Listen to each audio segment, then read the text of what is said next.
Hello guys, welcome back to comic Hind. और आज हम स्टार्ट करने वाले हैं एक नई कॉमिक्स जिसका नाम है थॉर। और गाइस ये स्टोरी कंटिन्यू होती है वॉर ऑफ रेल्म्स के बाद वाला थॉर। तो मैं आपको सजेस्ट करूंगा कि आप वो सीरीज़ ज़रूर देखें। मैंने अपलोड की हुई हैं वीडियोस। तो चलिए शुरू करते हैं। यहाँ हम देखते हैं कि थॉर का हथौड़ा डार्कनेस को चीरते हुए जा रहा है और उसके पीछे घरघराहट बजती है अपने किंग की, जो कि कह रहा है पुराना किंग वो चला गया, अभी है नया किंग। और उसके वर्ड गुजर रहे हैं हेवन ऑफ वनाहेम से, अल्फहेम से, नाडाविलर के डार्क फील्ड से, और ये जॉटहानियम से भी गुजरता है, और ये मसफेलियम की आग से भी गुजरता हुआ वहाँ सभी को एक ही मैसेज देता हुआ चला जाता है। और वो कहता है कि हमने अपने लाइफ टाइम में 1000 ऑफ वॉर्स लड़ी हैं। और ये गुजर रहा है डार्क एल्व्स के पास से। और वो आगे कहता है कि बहुत सा खून बहा है, बहुत सी डेथ्स हमने देखी हैं, अभी ये हमेशा के लिए एंड है, ये मेरे साथ एंड होगा। और ये नेफलहेम से निकलता हुआ जा रहा है धरती की ओर, जहाँ की कुछ पहले से ही कुछ तबाही मची हुई है। नेक्स्ट सीन में हम देखते हैं कि अवेंजर्स किसी राक्षस के साथ लड़ रहे होते हैं और तभी उसका हथौड़ा आता है और उसके सर के आर पार चला जाता है। यहाँ भी वही कहता है कि पुराना किंग चला गया, वो जीते रहे। और इसी के साथ वो मॉन्स्टर भी नीचे गिर जाता है और उसका हथौड़ा आके ज़मीन पे पड़ा हुआ है और उस पर लिखा हुआ है कि जो भी इसको होल्ड करेगा उसके पास पावर आ जाएगी थॉर की। यहाँ पे आयरन मैन उसका हथौड़ा देख के खुश है और वो किसी से कुछ लिखने के लिए मांग रहा है। यहाँ सीन पहुँच चुका है एस्गार्ड में और यहाँ थॉर कहता है कि सिर्फ तुमने वो देखा? वो कहती है हाँ थॉर, मैंने सब कुछ देखा। तो वो कहता है कि जैसा मैंने ये हथौड़ा फेंका है ऐसे तो आदमी नहीं फेंक सकते होंगे और ना ही दुनिया में कोई ऐसा होगा। तो वो कहती है हाँ ये काफ़ी अच्छा शॉट था। तो वो कहता है कि कुछ और चीज़ है जो मेरे ध्यान में होनी चाहिए। और यहाँ पे उसे थोड़ी फिक्र है कि जेंट्स कहीं यहाँ ना आ जाए। तो सिर्फ कहती है कि ब्रीफोस्ट अभी उसकी जिम्मेदारी है, उसको प्रोटेक्ट करना उसकी जिम्मेदारी है। मैं अपना काम कर रही हूँ पर आप अपने काम से मत छुपिए, जाओ और किंग बनो। यहाँ थोड़ा अपना हथौड़ा पकड़ता है और वहाँ पे लिखा होता है nice shot, enjoy your retirement. और यहाँ सिर्फ कहती है कि तुम्हें अभी राजगद्दी संभालनी चाहिए, तुम हमेशा से किंग बनना चाहते थे बचपन से ही। और वो कहता है हाँ मैं अभी बन गया, पर एक गॉड के लिए किंग बनना क्या है। तो जैसे कि मैंने आपको बताया कि कुछ ही महीने पहले वॉर ऑफ रेल्म्स लड़ी गई थी जिसमें एस्गार्ड बहुत बुरी तरह से तबाह हो गया था। तब से थॉर ने अपने घर को और अपनी इमेज को काफ़ी सुधारा है। और किंग के लिए जो गद्दी बनाई गई है वो भी वुड की बनाई गई है और स्टोन्स की, ना कि कुछ गोल्डन की। और यहाँ पे वॉल ट्री है जिसको शेप से हैमर दी गई है और उसके ऊपर ही एक सिंबल दिया गया है जो कि उसके थ्रोन के ऊपर है, जो कि दर्शाता है डिफेंस को और डिस्ट्रक्शन को।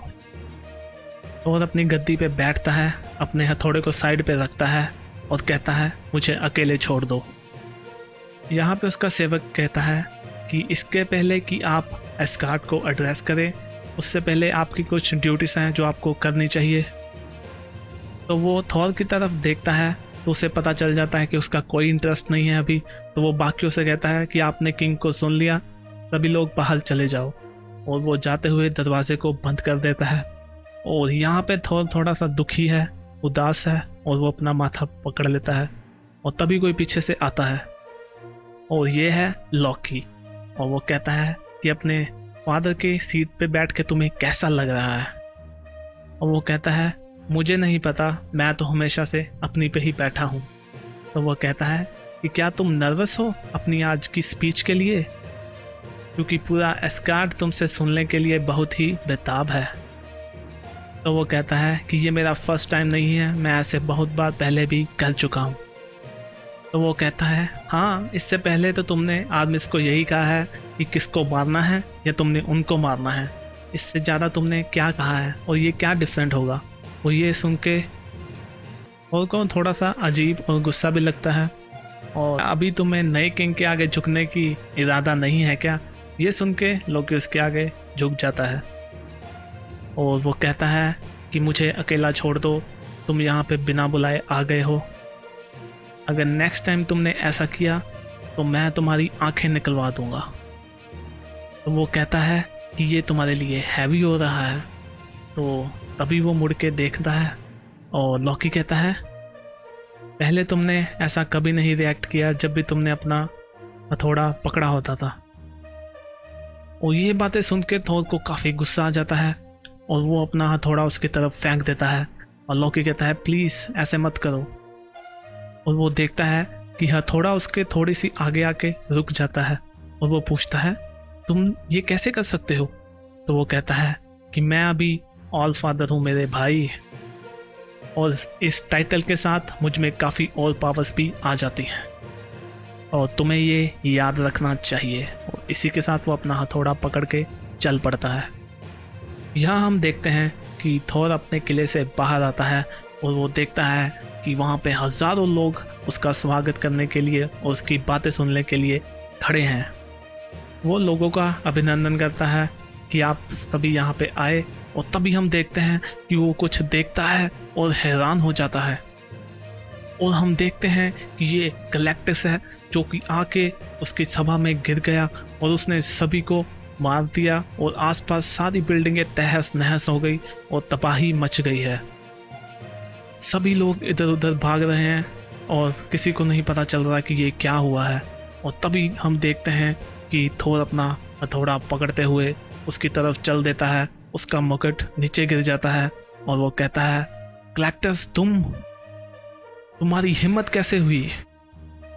वो उसको मारने ही वाला होता है, तभी वो आगे से कह देता है कि रुको, मैं यहाँ तुम्हारी हेल्प मांगने के लिए आया हूँ, तुम ही मेरी हेल्प कर सकते हो। और वो कहता है the star plague, the great black winter it is. और इसके साथ ही वो बेहोश हो जाता है। और यहाँ पे हम देख सकते हैं कि जब से वो गिरा है एस्गार्ड में मातम छा गया है। जो भी उसके ऑफिशियल्स हैं वो काउंट कर रहे हैं कि कितने लोग मारे गए और कितना नुकसान हुआ, और वो ये भी इग्नोर कर रहे हैं कि उनके किंग ने कुछ नहीं बोला इसको लेके। गैलेक्टस अपने साथ तबाही ही लेके आया है यहाँ पे। और यहाँ पे जो वो ट्री था वो भी हम देख सकते हैं कि मरना शुरू हो गया है। नेक्स्ट सीन पहुँचता है थॉर के पास और वो कहता है कि मेरे सिपाहियों ने तुम सभी को बहुत जगह पे ढूंढा और आप सबका यहाँ आने के लिए बहुत बहुत शुक्रिया। तो अभी मुझे कोई ये बताओ कि ये स्टार प्लेग क्या है और ये ब्लैक विंटर क्या है? मुझे तुम में से किसी से आंसर चाहिए। और यहाँ पे सभी सभा लोग बैठे हुए हैं जो मे भी उनमें से कोई उनको आंसर दे दे। और तभी वहाँ पे सिल्वर सर्फर आता है और वो कहता है ये अंत है हर एक चीज़ का। तो और कहता है नौरीन मेरे दोस्त, ये तुम्हें क्या हुआ है? तो वो कहता है कि इसके बारे में हम कभी बाद में बात करेंगे। और वो आगे से पूछता है कि तुम में से किसी को पता है कि गैलेक्टस का बर्थ कैसे हुआ, आज जो वो है वो कैसे बना? तो वहाँ पे गॉस्ट राइडर कहता है कि वो एक्सप्लोरर था गैलेक्सी का, फिर किसी अननोन चीज ने उसकी गैलेक्सी को, यूनिवर्स को तबाह कर दिया और वो वहाँ पे अकेला सर्वाइवर बचा। तो सिल्वर सर्फर कहता है वो कोई अननोन चीज नहीं थी, वो था the star plague, the blight storm, the road wizard और उसके बहुत सारे नेम हैं, पर सच यही है कि वो अंत है और वो है द ब्लैक विंटर। थॉर कहता है हम इसको कैसे स्टॉप कर सकते हैं? वो कहता है कि हम इसको नहीं रोक सकते। ब्लैक विंटर ने इससे पहले हमारे बहुत सारे यूनिवर्स तबाह किए हैं, बट एक गैलेक्सी है जिसने इसका सामना किया और वो बच गया, और वो भी एक बार नहीं 2 बार। एक बार जब वो एक आम आदमी था, और एक बार तो उसने अभी ही किया 1 हफ्ते पहले, और वही एक है जो उसका दोबारा से सामना कर सकता है, पर उससे पहले उसे कुछ खाने की ज़रूरत है। वो कहता है जब मैं उसका पार्लाइट था तो मुझे कुछ नॉलेज मिली कुछ स्पेशल प्लैनेट्स की, जिनमें कुछ रेयर और यूनिक एनर्जीज थी, पर मैंने उसको गैलेक्टस से छुपाए के रखा, और मैंने ये सब बहुत टाइम तक उससे छुपा के रखा। हमारे पास एक वही है जो ये कर सकता है, और यहाँ पे सभी दुखी हो सकते हैं कि गैलेक्टस को और पावर मिल जाएगी, पर आगे से वो कहते हैं कि ये नहीं है, बात यह है कि उससे बात करेगा कौन। तो यहाँ सिल्वर सर्फर कहता है कि उससे मैं करूँगा बात। तो थॉर कहता है कि नहीं, तुम अकेले नहीं जाओगे, मैं भी तुम्हारे साथ चलूँगा। और यहाँ हम देखते हैं कि थॉर तैयारी कर रहा है जाने की, और वो सिफ की बातों को याद कर रहा है और लोकी की बातों को याद कर रहा है। वो अपना हथौड़ा पकड़ता है, उस पर जो लिखा होता है वो उसको मिटाता है, और वो कह रहा है पुराना किंग चला गया। यहाँ हम देखते हैं कि थॉर के साथ उसकी बाकी की टीम भी है और सभी के हथियार हैं, और यहाँ पे सिल्वर सर्फर भी है उसके पास, और वो पहुँचते हैं गैलेक्टस के पास। और थॉर कहता है गैलेक्टस अपने किंग के आगे झुको। यहाँ पे सिल्वर सर्फर उसके पास पहुँचता है और कहता है कि मैं तुम्हें अपने दिमाग में फील कर सकता हूँ, और मुझे लगता है कि तुम्हें प्लान का पता है और तुम्हें सच का पता है। वो कहता है कि हाँ मुझे पता है, और मैं हैरान हूँ कि तुमने ये वाले प्लैनेट्स मुझसे छुपा के रखे हैं, मैं तुमसे काफ़ी इम्प्रेस्ड हूँ। वो कहता है कि इस काम में थॉर भी हमारा साथ देंगे, ताकि वो देख सके कि हम इस प्लैनेट को कैसे तुम खा जाते हो। तो वो कहता है मास्टर। तभी थोर अपना थोड़ा पकड़ता है, क्योंकि वो कह देता है नहीं। तो सिल्वर सर्फर भी हैरान हो जाता है, कहता है नहीं, मैं समझा नहीं। तो वो कहता है कि हर चीज़ के 2 मायने होते हैं, एक तो बुरा होता है, एक अच्छा होता है। जैसे मैं तुम्हारे लिए अच्छा हूँ और बाकियों के लिए बुरा हूँ, वैसे ही ये ब्लैक विंटर मेरे लिए अच्छा है, पर बाकियों के लिए तो ये बुरा ही है। और वो कहता है कि जब भी मैं इससे मिला हूँ, मैंने अपनी मौत देखी है अपनी ही आँखों से, और अभी तक मैं इससे 2 बार सामना कर चुका हूँ।